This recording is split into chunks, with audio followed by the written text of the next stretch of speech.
नमस्कार, मी डॉक्टर प्रीती नाईक अर्थशास्त्राच्या online lecture सिरीजमध्ये आपल्या सर्वांचं स्वागत आहे। आज आपण केंद्रीय बँक म्हणजे काय हे पाहणार आहोत आणि केंद्रीय बँकेची काय कार्य असतात ते पाहणार आहोत। मग आपल्याला केंद्रीय बँक म्हणजे काय आधी समजून घ्यायचं आहे। मग केंद्रीय बँक म्हणजे अशी बँक असते जी देशामध्ये चलन निर्मितीचं कार्य करते आणि पत चलनावर नियंत्रण ठेवते। चलन निर्मितीचं काम करते आणि पत चलनावर नियंत्रण ठेवते आणि जी बँक सरकारची बँक म्हणून कार्य करते आणि जी बँक संपूर्ण बँकिंग व्यवस्थावर नियंत्रण ठेवते, नियमन करते, ती बँक म्हणजे केंद्रीय बँक असते। तर देशामध्ये अशी एक केंद्रीय बँक असते। आपल्या देशामध्ये सुद्धा reserve bank of India RBI ही केंद्रीय बँक आहे आणि ती आपल्या देशामध्ये संपूर्ण बँकिंग व्यवस्थावर नियंत्रण नियमन करत असते। तर आज आपल्याला केंद्रीय बँकेचा इतिहास अभ्यासायचा आहे। तर केंद्रीय बँकेचा इतिहास जर आपण अभ्यासला तर आपल्याला असं लक्षात येतं की केंद्रीय बँक सर्वात पहिली जी केंद्रीय बँक होती ती बँक ऑफ इंग्लंड ही होती। बँक ऑफ इंग्लंडला केंद्रीय बँकेचा पहिला मानांकन मिळालेलं आहे। त्याच्यानंतर या केंद्रीय बँक ही प्रत्येक देशाकडे असावी असं अर्थतज्ञांचं मत आलं। केंद्रीय बँकेने जेव्हा बँक ऑफ इंग्लंडने जेव्हा केंद्रीय बँक म्हणून कार्यकाम चालू केलं होतं तर अशी केंद्रीय बँक प्रत्येक देशात असावी असं प्रत्येक अर्थतज्ञांचं मत आलं होतं आणि 1920 साली ब्रुसेल्स येथे एक अर्थ महासभा भरली होती। या अर्थ महासभेमध्ये अर्थतज्ञांनी असं शिफारस केली होती की प्रत्येक देशामध्ये एक केंद्रीय बँकेची स्थापना करण्यात यावी अशी शिफारस करण्यात आलेली होती ब्रुसेल्स येथे 1920 साली। तर या अनुषंगाने प्रत्येक देशाने आपल्या देशामध्ये एक केंद्रीय बँकेची स्थापना या अनुषंगाने करण्यात आलेली आहे। आपल्या देशात सुद्धा भारत देशामध्ये सुद्धा 1 एप्रिल 1935 मध्ये केंद्रीय बँकेची स्थापना केली। 1 एप्रिल 1935 साली रिझर्व्ह बँक ऑफ इंडिया ची स्थापना करण्यात आलेली आहे आणि 1948 मध्ये रिझर्व्ह बँक ऑफ इंडिया चे राष्ट्रीयकरण करण्यात आलेले आहे, म्हणजे नॅशनलायझेशन करण्यात आलेले आहे। 1948 मध्ये स्थापना 1935 मध्ये आणि राष्ट्रीयकरण 1948 मध्ये करण्यात आलेले आहे। तर या केंद्रीय बँका ज्या असतात प्रत्येक देशामध्ये जी एक केंद्रीय बँक असते तर याचे जे कार्यभार असतात प्रत्येक देशाचे कार्यपद्धती ही वेगळी असू शकते। बँकांची केंद्रीय बँकेची कार्यपद्धती ही वेगळी असू शकतात, मात्र त्यांचे जे कार्य असतात ठराविक कार्य ते कार्य मात्र सर्व देशांच्या केंद्रीय बँकेचे समान असतात। जसं पत चलनावर नियंत्रण ठेवणे, चलन निर्मिती करणे, व्यापारी बँकांवर नियंत्रण ठेवणे, नियमन करणे, देशामध्ये पैशाचे मूल्य स्थिर ठेवणे, हे सर्व कामे ही सर्व केंद्रीय बँकेची समान कार्य असतात, म्हणजे त्यांच्या जबाबदाऱ्या ह्या समान असतात। अशा प्रकारे केंद्रीय बँक ही प्रत्येक देशामध्ये एक असते। तर आता ह्या केंद्रीय बँकेची गरज काय आहे किंवा आवश्यकता काय आहे, का हे केंद्रीय बँक असावी प्रत्येक देशामध्ये? कारण काय की ह्या केंद्रीय बँका ह्या संपूर्ण देशामध्ये ज्या बँकिंग व्यवस्था असतात त्या बँकिंग व्यवस्थावर नियंत्रण आणि नियमन करतात। आता जसं जसं बँकिंग क्षेत्राचा आपल्या देशामध्ये विस्तार होतो तसाच त्या बँकिंग क्षेत्रावर नियंत्रण ठेवण्याचं कार्य सुद्धा करावं लागतं, कारण बँकिंग क्षेत्र जितकं मोठं तितकं त्याचा कार्यभार मोठा असतो आणि मग त्या बँकिंग क्षेत्रावर नियमन करणे, नियंत्रण ठेवणे सुद्धा तितकेच गरजेचे असते। म्हणून आपल्या देशामध्ये किंवा सर्व देशांमध्ये केंद्रीय बँकेची गरज आहे। तर केंद्रीय बँक काय कार्य करत असते? केंद्रीय बँक ही देशामध्ये पैशाचे मूल्य हे स्थिर ठेवत असते। कशा प्रकारे? आपल्याकडे बघा आता प्रत्येक देशामध्ये व्यापारी बँका खूप प्रकारचे असतात, म्हणजे खासगी असतात, काही नॅशनलाइज व्यापारी बँका आहेत, काही खासगी व्यापारी बँका आहेत। तर या सर्व व्यापारी बँका ह्या एकमेकांच्या प्रतिस्पर्धी असतात आणि ह्या प्रतिस्पर्धी असल्यामुळे ह्या व्यापारी बँका ह्या पतनिर्मितीचं काम करत असतात। पतनिर्मिती म्हणजे कर्ज निर्मितीचं काम करत असतात। मग ह्या बँका कर्ज निर्मिती करून कर्ज वाटप करत असतात आणि जर ह्यांनी या व्यापारी बँकांनी एकमेकाच्या प्रतिस्पर्धाच्या ओघामध्ये जर जास्त पतनिर्मिती केली, जास्त कर्जाची वाटप केले, तर काय होईल? तर बाजारामध्ये खूप जास्त प्रमाणात लोक कर्ज घेतील, बँका कर्ज वाटप करत आहेत तर मग लोक कर्ज घेतील. कर्ज घेणार लोक, तर लोकांकडे खरेदी क्षमता वाढेल, लोकांकडे पैसा येईल, लोकांची खरेदी क्षमता वाढेल. लोकांची खरेदी क्षमता जर वाढली तर काय होईल? लोक अधिक खरेदी करतील, वस्तूंची खरेदी, मागणी अधिक करतील. मागणी अधिक केली वस्तूची डिमांड वाढली की वस्तूचे प्राइस वाढतील. मग जेव्हा प्राइस वाढते वस्तूची, तेव्हा पैशाचे मूल्य हे कमी होतं. जेव्हा वस्तूची प्राइस वाढते, मागणी वाढते, तेव्हा पैशाचे मूल्य हे कमी होते. मग या ठिकाणी, अशा ठिकाणी व्यापारी बँका पतनिर्मिती करतात, कर्जाचं वाटप करतात, म्हणून पैशाचे मूल्य कमी होत असते. मग अशा ठिकाणी केंद्रीय बँक काय करत असते की व्यापारी बँकांच्या पतनिर्मितीवर नियंत्रण ठेवण्याचं कार्य करते. व्यापारी बँकांच्या पतनिर्मितीच्या कार्यावर नियंत्रण ठेवण्याचा प्रयत्न हे केंद्रीय बँक करत असते, जेणेकरून पैशाचे मूल्य हे स्थिर राहील. अशा प्रकारचं कार्य हे केंद्रीय बँक करत असते. केंद्रीय बँक हे व्यापारी बँकांना अतिरिक्त पतनिर्मिती करू देत नाही. आणि शिवाय केंद्रीय बँक ही एकच बँक असते जी पैशाचा पुरवठा करणारी असते. मग केंद्रीय बँक ही पैशाचा पुरवठा, मागणी आणि पुरवठ्यामध्ये संतुलन निर्माण करत असते. पैशाची मागणी जेवढी आहे तेवढाच पुरवठा करते, जेणेकरून त्यामध्ये संतुलन निर्माण होते आणि पैशाचे मूल्य स्थिर राहते. कारण मागणीपेक्षा जर पुरवठा जास्त झाला तर पैशाचे मूल्य तिथे कमी होते. म्हणून पैशाचे मूल्य स्थिर राहण्यासाठी केंद्रीय बँक हे मागणी आणि पुरवठ्यामध्ये संतुलन प्रस्थापित करत असते. अशा प्रकारे केंद्रीय बँक हे पैशाचे मूल्य स्थिर ठेवण्याचा प्रयत्न करत असते. म्हणून केंद्रीय बँकेची गरज आहे. त्याच्यानंतर केंद्रीय बँक हे रोकड निधीची मदत करत असते. रोकड निधीची मदत म्हणजे काय की आपल्याकडे अशी एक प्रथा आहे की केंद्रीय बँकेकडे प्रत्येक व्यापारी बँकांनी काही ठराविक रोकड निधी हा केंद्रीय बँकेकडे ठेवावा लागतो. त्याला आपण CRR म्हणतो, कॅश रिझर्व्ह रेशो. तर हा रोकड निधी हा प्रत्येक व्यापारी बँकांनी RBI कडे ठेवायचा असतो. मग हा केंद्रीय बँकेकडे जर आपण हा रोकड निधी ठेवत आहे तर केंद्रीय बँकेकडे सर्व बँकांचा एकत्रित रोकड निधी खूप मोठा जमतो. आणि याच रोकड निधीचा उपयोग केंद्रीय बँक ही जेव्हा कोणत्या व्यापारी बँका अडीअडचणीच्या वेळी त्यांना तो रोकड निधी मदत म्हणून पुरवत असते.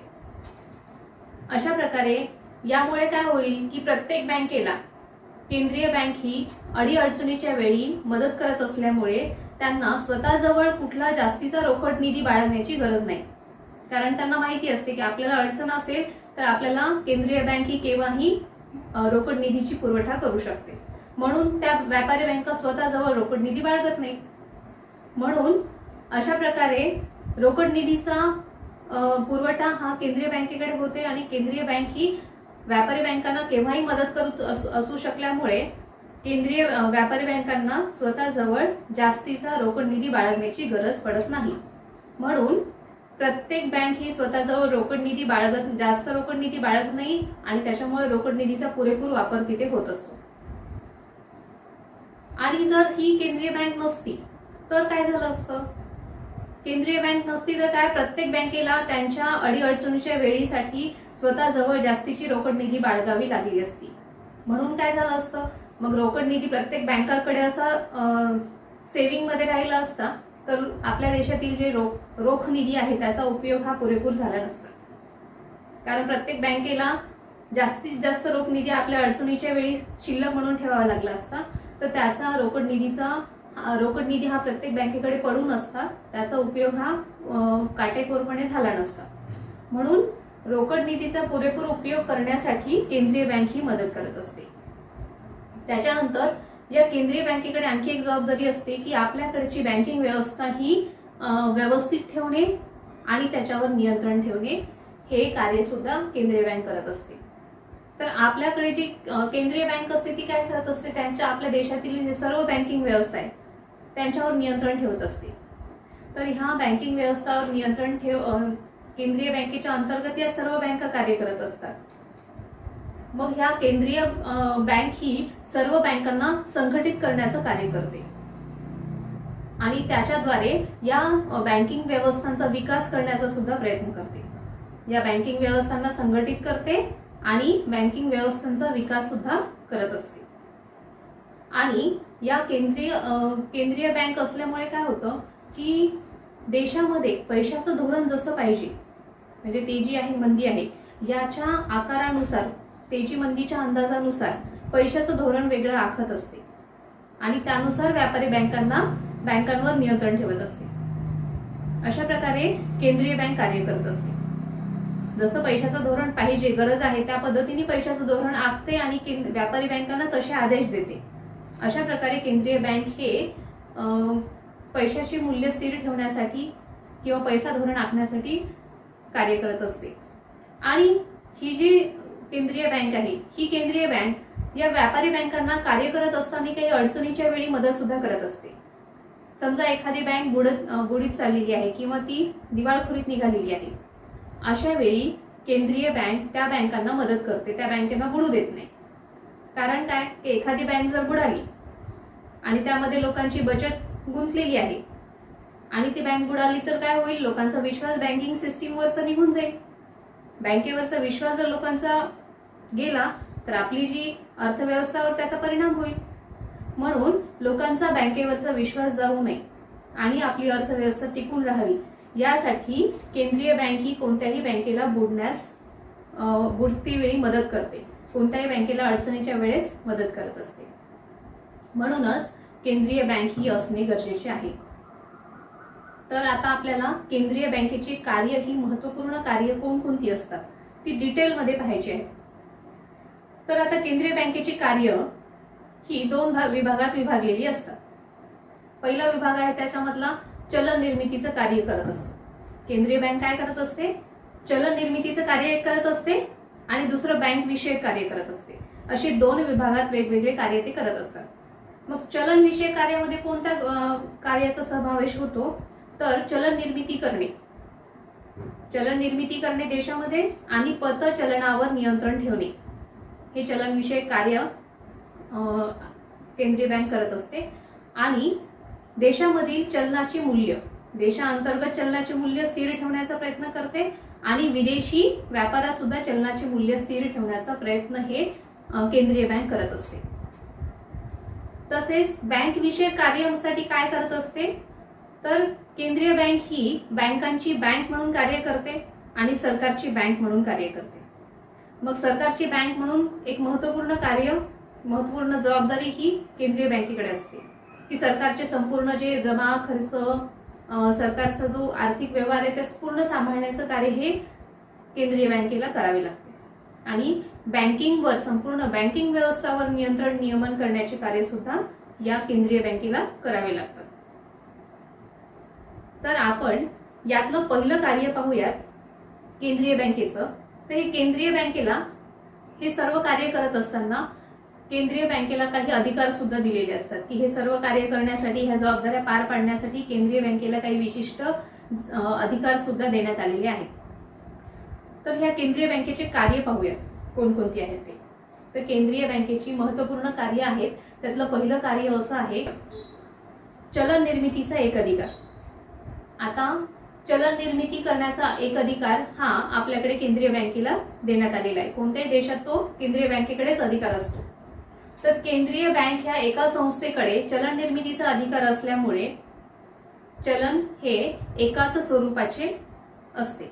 एकाच बँकेने किंवा एकाच केंद्रीय बँकेने निर्मित केलेलं असल्यामुळे प्रत्येक चलनामध्ये समानता असते, एकरूपता असते आणि प्रत्येक चलनाचा स्वरूप सारखे असते.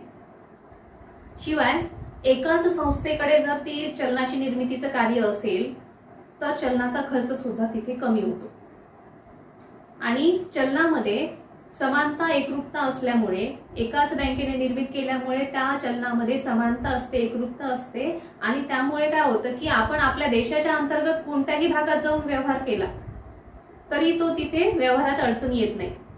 म्हणजे आपण जाऊन काश्मीरमध्ये जाऊन सुद्धा आपण ते चलन वापरलं तरी अडचण येत नाही, किंवा कन्याकुमारीत जाऊन तेच चलन वापरलं तरी अडचण येणार नाही, किंवा आसाममध्ये जाऊन तेच चलन वापरलं तरी आपल्याला अडचण येणार नाही. तर अशा प्रकारे एकरूपता चलनामध्ये असल्यामुळे, म्हणजे नोटांमध्ये जी सारखेपणा असतो त्याच्यामुळे आपल्याला व्यवहारामध्ये, देशांतर्गत व्यवहारामध्ये कुठेही अडचण येत नाही.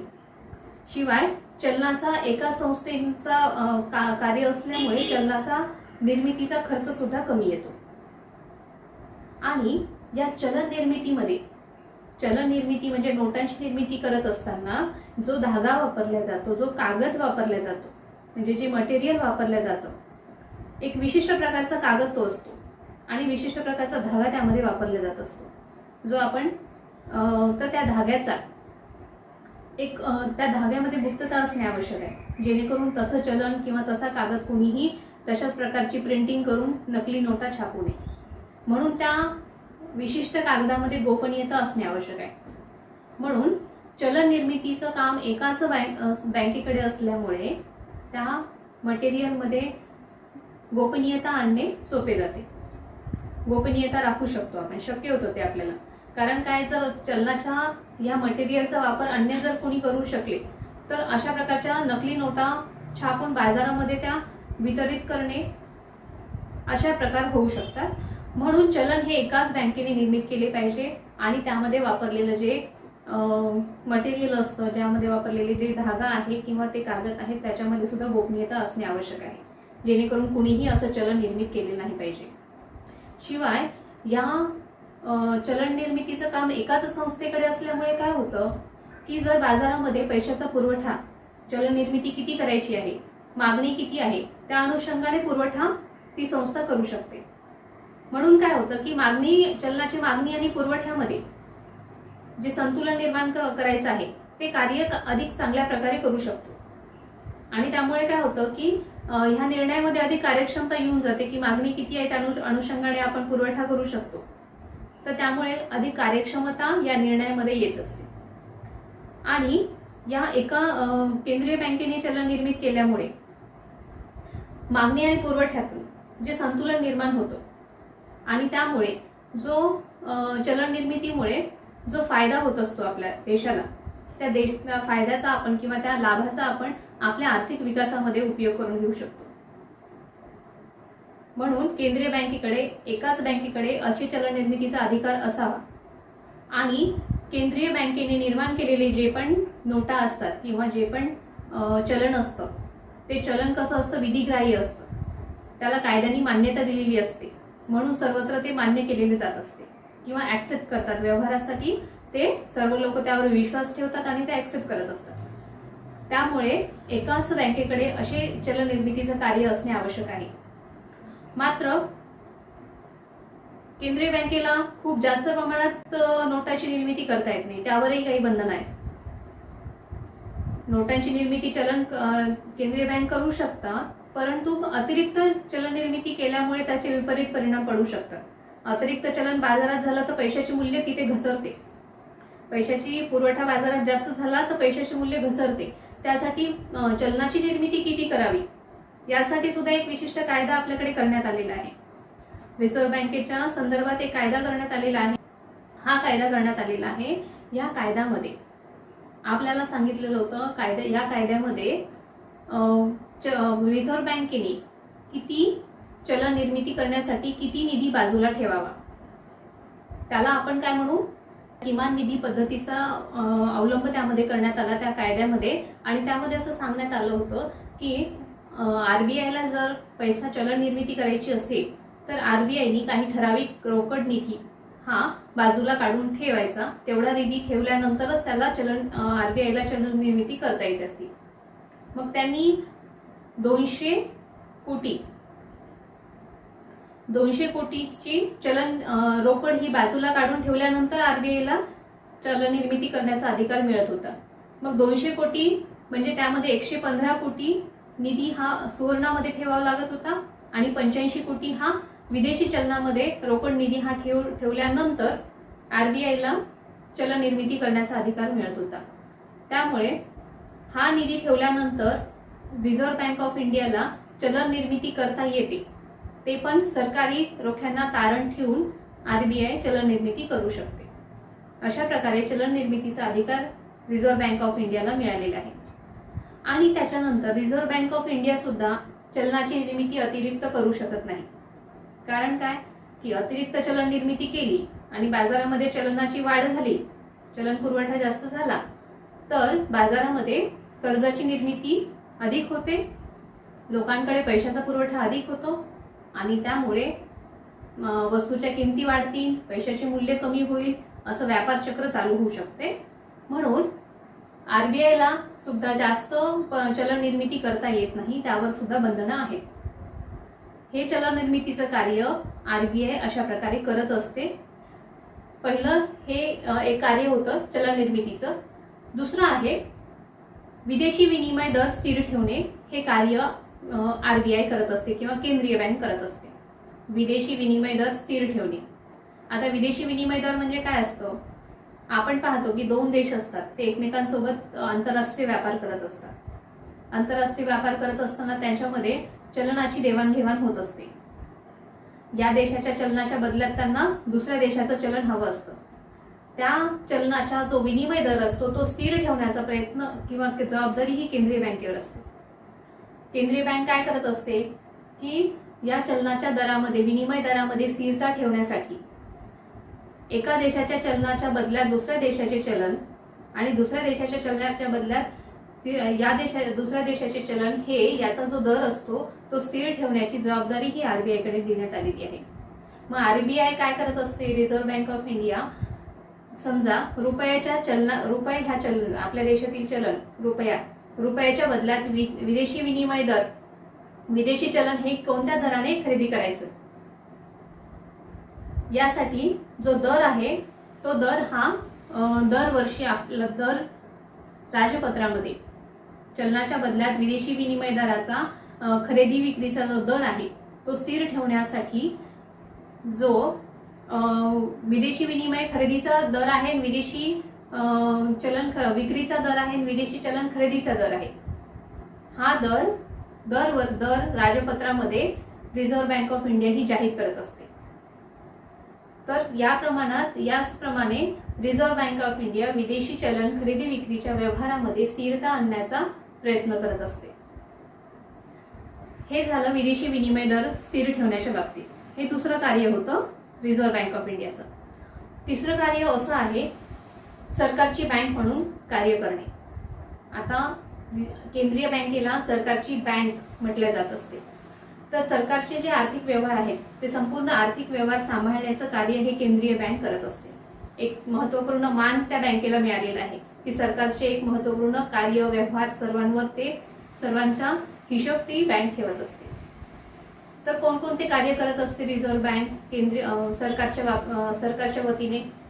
तर केंद्रीय बँक ही सरकारला दंडाच्या स्वरूपामध्ये किंवा कराच्या स्वरूपामध्ये, टॅक्सच्या स्वरूपामध्ये सरकारला जे इन्कम येते ते इन्कम संपूर्ण सांभाळून ठेवते आणि सरकारचे खर्च सुद्धा सांभाळते. आणि सरकारला जे काही इन्कम येत असतं, सरकारचा इन्कम आणि खर्च याचा हिशोब सुद्धा आरबीआय ठेवत असते. सरकारचा जो जमा आहे ती सांभाळते आणि खर्चाचा हिशोब ठेवते.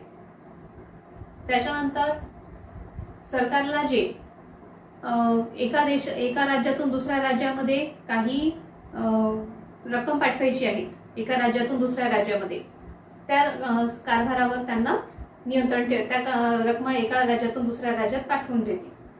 तसेच सरकारचे जे काही कर्ज उपलब्ध करून देते सरकारला कधी कधी कर्जाची गरज पडते, ते कर्ज सरकारला उपलब्ध करून देते आरबीआय आणि त्याचं व्याजासहित ते परतफेड सुद्धा करते. त्याच्यानंतर सरकारला काही सरकारचे जे हिशोब आहेत ते हिशोब व्यवस्थित ठेवते आणि कधी कधी सरकारला आर्थिक व्यवहार करत असताना सल्ला सुद्धा आरबीआय देत असते. अशा प्रकारे सरकारची बँक म्हणून आरबीआय कार्य करत असते. त्याच्यानंतर आता हे सरकारची कार्य करत असताना हे जे सरकारची कार्य असतात ती खूप मोठ्या प्रमाणावर असतात. खूप मोठ्या प्रमाणात आर्थिक व्यवहार होत असतात. मग या ठिकाणी काय होते की जर समजा सरकारला टॅक्स जर मिळाला असेल तर तो टॅक्स पूर्ण कुठे जातो? आरबीआय कडे जातो. आरबीआय सांभाळते ती टॅक्स सरकारचा आणि तिथूनच खर्च केला जात असतो. मग सरकारचा जो आर्थिक व्यवहार आहे तो पूर्ण सांभाळण्याचं काम केंद्रीय बँक करत असते. मग अशा वेळी जर सरकारने खर्च केला तर काय होत असतं? सरकारचा विविध योजनांसाठी खर्च होत आहे. मग काय होईल? सरकार खर्च करते म्हणजे पैसा हा बाहेर वेगवेगळ्या योजनांमध्ये वितरित होतो. मग वितरित झाला तर बाजारामध्ये पैशांचं प्रमाण वाढते म्हणजे चलन विस्तार होतो. सरकारने खर्च केला तर बाजारामध्ये पैसा पुरवठा होतो आणि त्यातून चलन विस्तार होते म्हणजे पैशाचे प्रमाण वाढते. आणि त्यातून पैशाचं प्रमाण वाढलं तर महागाई सुद्धा येऊ शकते आणि तिथे पैशाचे मूल्य सुद्धा घसरू शकते. आणि जर सरकारकडे टॅक्स गोळा होऊ लागला, मार्च एंडमध्ये जसा टॅक्स गोळा होतो सरकारकडे जास्त, तर अशा वेळी सरकारकडे टॅक्स गोळा होतो त्या ठिकाणी बाजारातील पैसा हा रिझर्व्ह बँकेकडे येतो. तेव्हा बाजारातला पैसा खेचला जातो टॅक्सच्या स्वरूपामध्ये. मग बाजारामध्ये चलन संकोच होते म्हणजे चलनाची कमतरता निर्माण होते. मग कधी कधी सरकारने खर्च केला तर चलन विस्तार होते, सरकारला टॅक्स आला तर चलन संकोच निर्माण होऊ शकते. तर अशा परिस्थितीमध्ये बाजारामध्ये पैशाचा पुरवठा स्थिर ठेवणे आवश्यक असते, कारण बाजारामध्ये चलन विस्तार सुद्धा योग्य नाहीये आणि चलन संकोच सुद्धा योग्य नाहीये.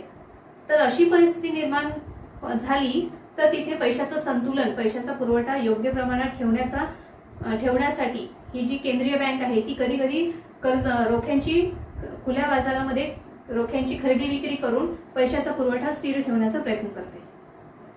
चलन विस्तार झाला तर रोख्यांची खरेदी विक्री करून, चलन संकोच झाला सुद्धा तरी सुद्धा रोख्यांची खरेदी विक्री करून बाजारातील पैशाचा पुरवठा हा स्थिर ठेवण्याचा प्रयत्न ही केंद्रीय बँक करत असते. कारण सरकारच्या खर्चामुळे किंवा सरकारच्या टॅक्समुळे बाजारातली पैशाचा पुरवठा हा कमी किंवा जास्त होऊ शकतो. तर त्यासाठी बाजारामधले पैशाचं मूल्य स्थिर ठेवण्यासाठी पैशाचा पुरवठा स्थिर ठेवणे आवश्यक आहे, नाहीतर वस्तूच्या किमती वाढतात किंवा कमी होतात. त्यामुळे व्यापार चक्र निर्माण होऊ शकते, तेजी येऊ शकते किंवा मंदाई येऊ शकते. तर अशा व्यापार चक्र टाळण्यासाठी पैशाचा पुरवठा स्थिर ठेवण्याचा प्रयत्न केंद्रीय बँक करत असते. त्याच्यानंतर हे दुसरं कार्य होतं की सरकारची बँक म्हणून केंद्रीय बँक ही कार्य करत असते. चौथं कार्य असं आहे की बँकांची बँक म्हणून केंद्रीय बँक कार्य करते. बँकांची बँक म्हणून कशा पद्धतीने कार्य करते? तर आपल्याकडे बघा, केंद्रीय बँकेची एक विशिष्ट जबाबदारी आहे की संपूर्ण बँकिंग व्यवस्थावर नियंत्रण आणि नियमन करण्याची जबाबदारी ही केंद्रीय बँकेकडे आहे. मग केंद्रीय बँक ही बँकिंग व्यवस्था अधिक सुदृढ ठेवण्यासाठी आणि त्या बँकिंग व्यवस्थेचा विकास करण्यासाठी वेळोवेळी काही प्रयत्न करत असते. या बँकिंग व्यवस्थांमध्ये व्यापारी बँका असतात, अनेक वेगवेगळ्या प्रकारच्या बँका आहेत. तर ही जी केंद्रीय बँक आहे ही व्यापारी बँकांची किंवा इतर बँकांची स्पर्धक नाही आहे. ही केंद्रीय बँक त्यांची मदतगार म्हणून, त्यांचा मित्र म्हणून कार्य करते. त्यांना वेळोवेळी मार्गदर्शन करते, अडीअडचणीच्या वेळेस मदत करते आणि बँकिंग व्यवस्था सुसंघटित ठेवण्याचा प्रयत्न करत असते. अशा प्रकारे ही केंद्रीय बँक कार्य करत असते.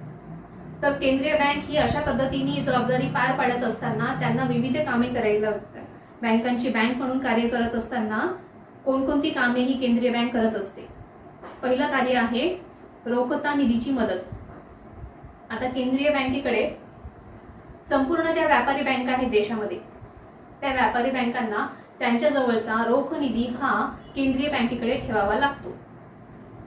रिझर्व्ह बँकेकडे त्यांना त्यांचा रोख निधी, त्यांच्या रोख निधीच्या काही प्रमाणात, काही टक्के रोख निधी हा त्यांना केंद्रीय बँकेकडे ठेवावा लागतो. त्याला आपण CRR म्हणतो, कॅश रिझर्व्ह रेशो असं त्याला आपण म्हणतो. तर हा कॅश रिझर्व्ह रेशो हा 4% त्यांच्या रोखतेच्या 4% दरामध्ये किंवा 5% दरामध्ये, अशा अंदाजाने ते तेवढा निधी हा 4% ते 5% रक्कम रोख निधी हा त्यांना रिझर्व्ह बँकेकडे ठेवणे आवश्यक असतं. आणि रिझर्व्ह बँक काय करते? या रोख निधीचा एकत्रित, सर्व बँकांचे रोख निधी एकत्रित रिझर्व्ह बँकेकडे आल्यामुळे रिझर्व्ह बँकेकडे खूप निधी जमतो आणि रिझर्व्ह बँक या निधीचा उपयोग, काही बँका अडचणीत असतील तर त्या बँकांना मदत करण्यासाठी या रोख निधीचा उपयोग करतात. आणि बँकांना सुद्धा रिझर्व्ह बँक मदत करत असल्यामुळे, अडीअडचणीच्या वेळेस मदत करत असल्यामुळे स्वतःजवळ रोख बाळगण्याची गरज पडत नाही, कारण त्यांना खात्री असते की रिझर्व्ह बँक आपल्याला अडचणीच्या वेळेस मदत करते. म्हणून व्यापारी बँका किंवा इतर बँका स्वतःजवळ जास्त रोख निधी बाळगत नाही. आणि याचा फायदा काय होतो की देशामधली जी रोकड आहे, रोख निधी आहे, त्याचा पुरेपूर वापर होऊ शकतो. कारण प्रत्येक बँक ही स्वतःजवळ जास्त रोख निधी बाळगत नाहीये. त्याच्यामुळे काय होतं की त्यांच्याजवळ असलेल्या बँकाजवळ असलेली रोख निधीचा पुरेपूर उपयोग ते करून घेतात आणि अडचणीच्या वेळेस त्यांना आरबीआय कडून रोख मदत होतच असते. म्हणून देशातील रोख निधीचा पुरेपूर उपयोग अशा माध्यमाने केंद्रीय बँकेच्या CRRच्या माध्यमाने होऊ शकतो. आणि ह्या रोख निधीचा उपयोग किंवा CRRचा उपयोग एक पतनियंत्रणाचं साधन म्हणून सुद्धा उपयोग होऊ शकतो. पतनियंत्रणाचं साधन म्हणजे काय की बँकांनी व्यापारी बँकांनी समजा पतनिर्मिती खूप जास्त केली. पतनिर्मिती म्हणजे कर्जाची निर्मिती. व्यापारी बँकांनी कर्जाची निर्मिती खूप जास्त प्रमाणात केली तर बाजारामध्ये त्याच्या पैशाचे मूल्य बदलायला वेळ नाही लागत. म्हणून अशा बँकांच्या पतनिर्मितीवर नियंत्रण ठेवण्यासाठी CRR एक माध्यम म्हणून साधन म्हणून वापरता येते. कसं तर आरबीआय काय करते, जर व्यापारी बँकांनी पतनिर्मिती जास्त केली तर आरबीआय CRRचं प्रमाण वाढवते. म्हणजे 4% CRR असेल तर तो 4.5% किंवा 5% CRR जर वाढवला, 1% सुद्धा CRR वाढवला आरबीआयनी, तर व्यापारी बँकांना तो वाढीव CRR आरबीआय कडे जमा करणे आवश्यक पडतं. म्हणून व्यापारी बँकांकडे जो पैसा निधी असतो, रोकड निधी, तो खेचला जातो. म्हणजे आरबीआय ती ओढून घेते. त्याच्यामुळे काय होतं की व्यापारी बँकांकडे रोकड निधी उरत नाही आणि व्यापारी बँका पतनिर्मिती करू शकत नाही. म्हणून पतनिर्मितीवर आपोआपच नियंत्रण बसते. म्हणून या रोकड निधीच्या माध्यमाने म्हणजे CRRच्या माध्यमाने आपोआपच पतनिर्मितीचं एक साधन निर्मिती होते आणि त्याद्वारे पतनिर्मितीचं वर नियंत्रण ठेवू शकतात. आणि दुसरं म्हणजे या CRRच्या माध्यमाने आणखी एक कार्य होतं, ते म्हणजे की ह्या ज्या व्यापारी बँका आहेत त्या व्यवहार करत असताना अनेक बँका एकमेकाची देणी असतात. म्हणजे महाराष्ट्र बँक SBIची देणी असते, SBI पंजाब नॅशनल बँकची देणी असते, पंजाब नॅशनल बँक सेंट्रल बँकची देणी असते. हे एकमेकावर अशी देणी असतात त्यांची. तर आरबीआय मध्ये एक वेगळं डिपार्टमेंट आहे, त्याला म्हणतो आपण क्लिअरिंग हाऊस, समाशोधन गृह. आरबीआय मध्ये एक वेगळं डिपार्टमेंट आहे, त्याला क्लिअरिंग हाऊस म्हणू शकतो. तर तिथे काय होत असते की ह्या बँकांची देणी जी आहे, बँक ऑफ महाराष्ट्राची SBIला जी देणी आहे ती बँक ऑफ महाराष्ट्र चेकनी SBIला ती चेक देईल.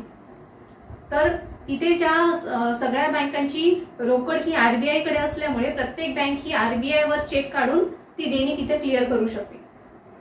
समाशोधन गृहामध्ये क्लिअरिंग हाऊस त्याला म्हणतात आणि तिथे प्रत्येक बँकांची एकमेकाची देणी तिथे क्लिअर केल्या जात असते. अशा प्रकारे समाशोधन गृहाचा विकास सुद्धा या CRR मधून होत असते, म्हणजे कॅश रिझर्व्ह रेशो मधून होत असते. या रोकड निधीचा उपयोग अशा प्रकारे आर्थिक विकासात आपण करू शकतो. तर केंद्रीय बँक ही निर्वाणीची रोकडदाता असं सुद्धा तिला म्हणतात. निर्वाणीची रोकडदाता का म्हणतात, कारण काय की कधी कधी या बँकांना रोकड निधी ह्या व्यापारी बँका ज्या असतात त्यांच्याजवळ रोकड निधी त्या स्वतः ठेवत असतात. थोड्याफार प्रमाणात त्यांना व्यवहार करायचा असतो तेव्हा त्यांना रोकड निधीची गरज पडत असते. परंतु जर कधी कधी ह्या रोकड निधीची अचानक मागणी वाढली, काही डिपॉझिटरनी त्यांचे पैसे मागितले, अचानक रोकड निधीची गरज वाढली, तर मात्र या व्यापारी बँकांना रोकड निधीची गरज जास्त लागते. तेव्हा या बँका त्यांना जर कुठून रोकड निधी प्राप्त झाला नाही, कुठूनच रोकड निधीची व्यवस्था झाली नाही, तर शेवटी त्या आरबीआय कडे जातात, केंद्रीय बँकेकडे जातात आणि रोकड निधीची मागणी करतात आणि रिझर्व्ह बँक ऑफ इंडिया ही रोकड निधीची मदत त्यांना तिथे करत असते. म्हणून शेवटचा पर्याय म्हणून ही बँक व्यापारी बँकांना अडीअडचणीच्या वेळेस रोकड निधीची मदत करत असते. म्हणून या बँकेला, रिझर्व्ह बँकेला रोकड निधीचा निर्वाणीची रोकडदाता असं सुद्धा म्हटलेलं आहे. निर्वाणीची रोकडदाता सुद्धा ह्या बँकेला असं म्हटलेलं आहे, कारण ती शेवटचा एक पर्याय असतो जे सर्व बँकांना रोकड पुरवण्याचा एक माध्यम असतो. त्याच्यानंतर ही जी बँक आहे ती असं सहजच कोणत्याही बँकांना मदत करत नाही. केंद्रीय बँक ही व्यापारी बँकांना जेव्हा रोकड पुरवते तेव्हा काही अटीवर रोकड पुरवत असते. म्हणजे त्या व्यापारी बँकांच्या हुंड्या परत वटवून सुद्धा ती त्यांना मदत करत असते.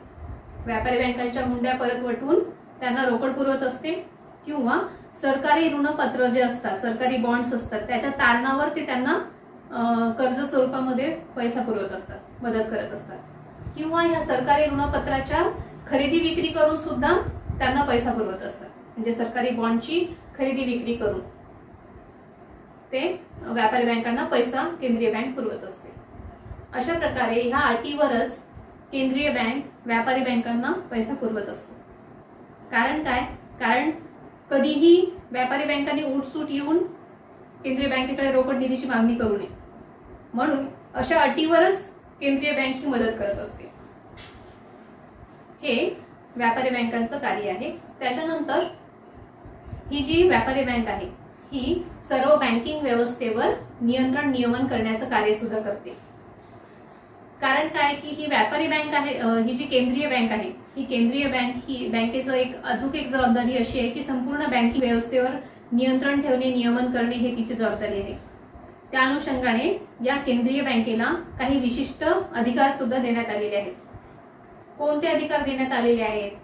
केंद्रीय बँकेला या संपूर्ण बँकिंग व्यवस्थेवर नियंत्रण ठेवण्यासाठी जे अधिकार देण्यात आलेले आहेत त्याच्या अधिपत्यानुसार प्रत्येक व्यापारी बँकेला केंद्रीय बँकेकडे दर महिन्याला त्यांचा जो हिशोब आहे, ज्यांचं परिपत्रक आहे, ते परिपत्रक दर महिन्याला केंद्रीय बँकेला सादर करावं लागतं.